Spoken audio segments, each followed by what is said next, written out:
మీ ఆశీర్వాదం కోసం ఇంటింటికి మీ బొజ్జల కార్యక్రమాన్ని తొట్టంబేడు మండలంలోని చిన్న సింగమాల బొజ్జల సుధీర్ రెడ్డి ప్రారంభించారు. 175కు 175 స్థానాలు గెలుస్తామని చెబుతున్న ముఖ్యమంత్రి జగన్ ముందు శ్రీకాళహస్తి నియోజకవర్గంలో గెలవాలని సవాల్ విసిరారు. చిన్న సింగమాల వద్ద వీరభద్రుని ఆలయంలో పూజలు నిర్వహించారు. శ్రీకాళహస్తిలో రావణ రాజ్యం పోగొట్టి రామన్న గోపాలన్న రాజ్యం తీసుకొస్తామన్నారు. తల్లి భువనేశ్వరిని అసెంబ్లీ సాక్షిగా అవమానించారు. అందుకు ప్రతిచర్యగా నారా చంద్రబాబు నాయుడును తిరిగి ముఖ్యమంత్రిని చేసి అసెంబ్లీలో కూర్చోబెడతామని ఆయన అన్నారు.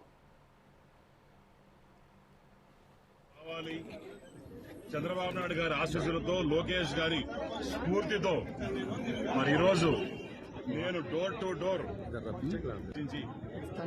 క్యాంపెయినింగ్ స్టార్ట్ చేయడం జరిగింది.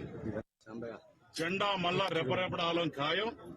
చంద్రబాబు నాయుడు గారిని ఏ అసెంబ్లీలో అయితే మా తల్లిని గోల్ గారిని అవమానించారో అదే అసెంబ్లీ సాక్షిగా చెప్తాండ మేము ప్రతి గడప గడప దొక్కుతాం, ప్రతి వాడు కాలు పట్టుకుంటాం. మళ్ళా చంద్రబాబు తీసుకొచ్చి అదే కుర్చీలో కూర్చోబెడతామని చెప్పి ముఖ్యం చేస్తామని చెప్పి మొత్తం 175 కాన్స్టిట్యున్సీకి జగన్మోహన్ రెడ్డి చెప్పేది 170 కాన్స్టిట్యున్సీ గెలుస్తానంట.